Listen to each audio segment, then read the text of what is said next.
Good morning from Honolulu, Hawaii. We've made it on our big family vacation this year, and I'm going to take you along, show you some of the highlights of our trip. It's kind of noisy from our room.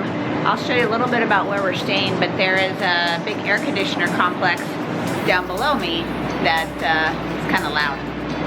So I don't know how well you're going to be able to hear me, but we're staying at the Sheraton Princess Waikiki here in Honolulu.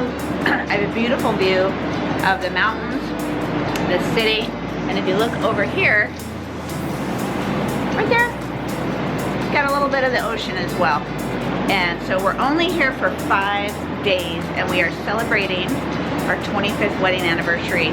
So the priority this week is not filming every moment, but I will give you highlights of what we've done. So come along.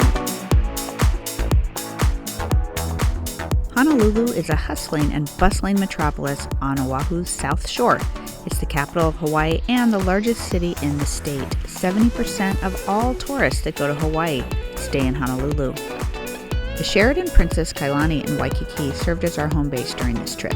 I'll be sharing with you our hotel, some affordable meal options, as well as what to expect when staying in this area of Honolulu. So why did I pick the Sheraton Princess? Well, we were ideally looking for an affordable Marriott within walking distance to Waikiki Beach. We had a free night with our Marriott Bonvoy program. This place was affordable and it was centrally located. As you can see, the rooms in the area are quite expensive. The beach was only a half a block away though, and the International Marketplace was right next door. This hotel was a bit dated, but it was extremely comfortable and we loved the location. I've got some tips at the end of this video I'll be sharing about things you need to know if you're interested in staying at the Sheraton Princess. The International Marketplace is a very beautiful shopping and restaurant district, very happening, lots of people visiting there. It was a little out of our price range. And there were some pretty busy spots there in the evenings. We could hear a little bit of rowdy in the evenings from our balcony.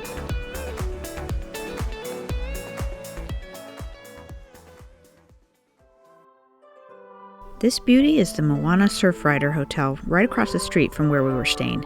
This is a historic property built in 1901. This was the very first hotel in Waikiki.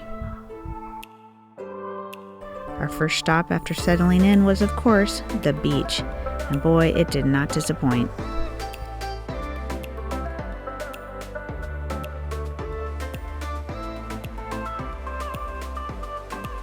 The water really is that color. A note, the color of this ridiculously beautiful water here at Waikiki. It's not quite as long as I was expecting, but it is picture perfect. There's definitely not much room on this beach, but you can find a place for your towels. There's a little surf school going on. And today the waves are a little, I can just say the current is a little stronger than it was the other day, but the waves still don't really break. It's just kind of fun to float in the swells.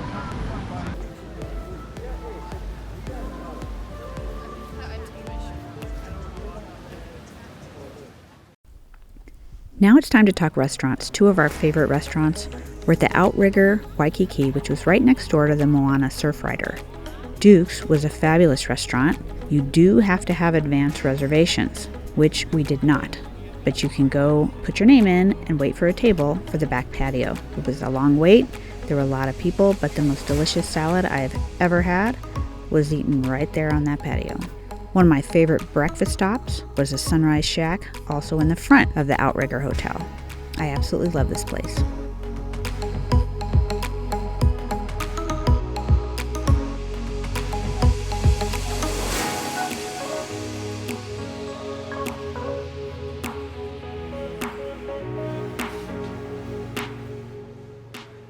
Our hotel did not come with free breakfast, so before a day traveling around the island, we wanted something hearty. We did find a Denny's. This is Lure Street on the way to Denny's. It was such a beautiful road with so many fantastic shops and restaurants here. We went here on more than one occasion.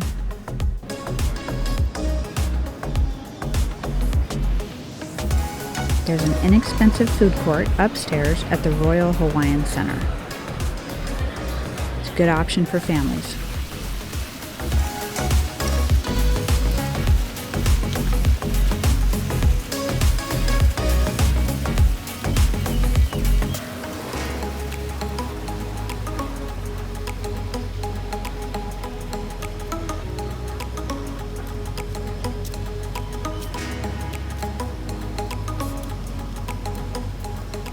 Today we're looking for a few less expensive places to eat. We've been eating out every meal and it's been quite pricey.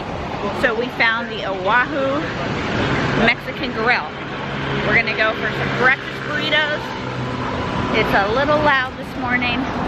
We also found a Denny's yesterday that had a big breakfast for a very inexpensive price, comparatively speaking. So here we go.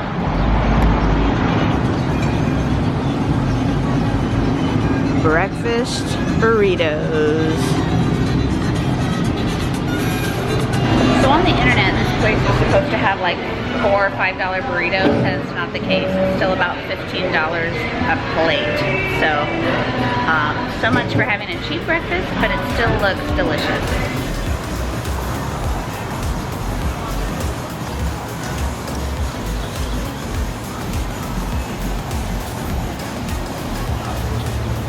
So this is the second time we've looked something up online, and what we found at the restaurant was not what we found online. So that restaurant was supposed to be super cheap, and it turns out it wasn't.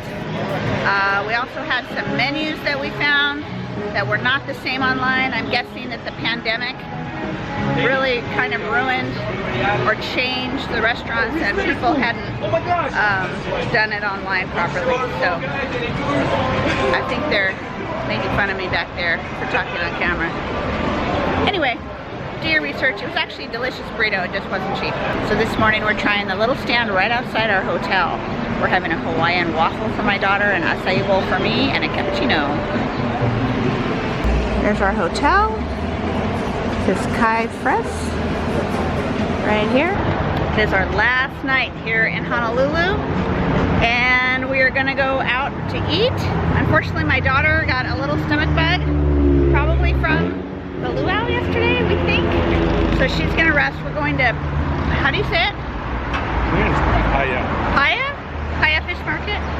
I'll show you what kind of food we get at this fish market. It looks pretty good and it looks pretty close. So stick around as I navigate the crowds on this boulevard. Just past the International Marketplace is a little thing called Duke's Marketplace, kind of hidden in like an alley, and there's all these little stands selling stuff.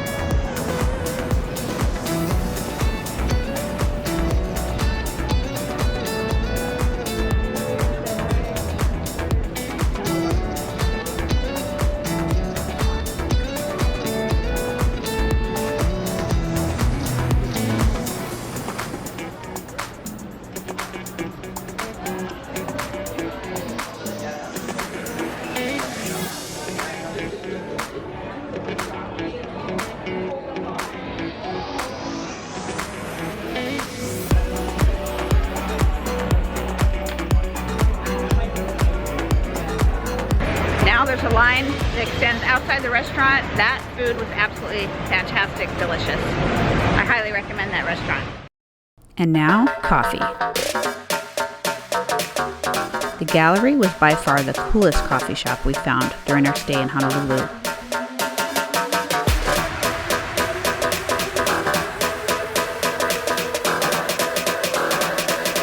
They even had a DJ blasting the music the day we were visiting. The coffee was delicious. The best tasting cappuccino we found was the Kai coffee shop, located in one of the Hilton hotels across the street.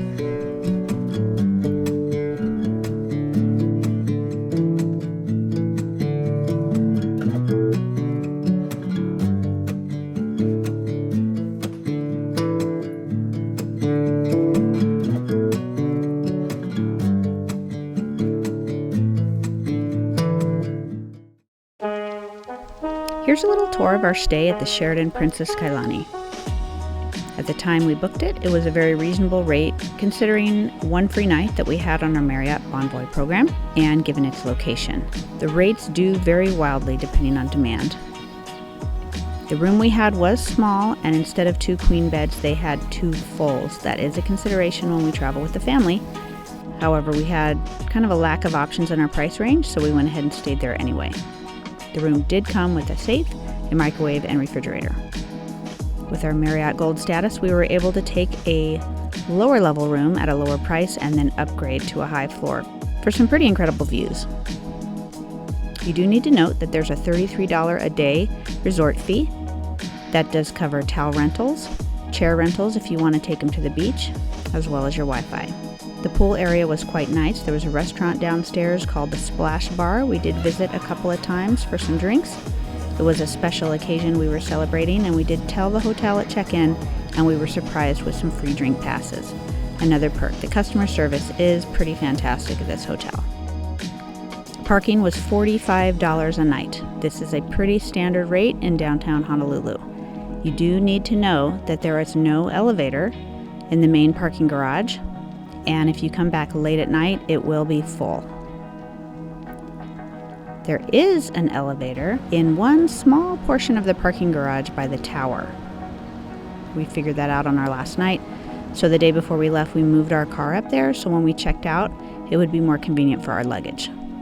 Now, if you do go out late and you come back and there's no place to park, they're going to send you to the International Marketplace parking garage right next door. It is $50 a night. They expect you to go ahead and pay at the International Marketplace, and then they will reimburse you that amount at the Sheraton. I actually loved the open floor plan on the bottom floor of the hotel. They had a lot of empty space. They utilized it by putting some ping pong tables and foosball tables out for the families to enjoy. I found it to be very family friendly and overall a very good experience.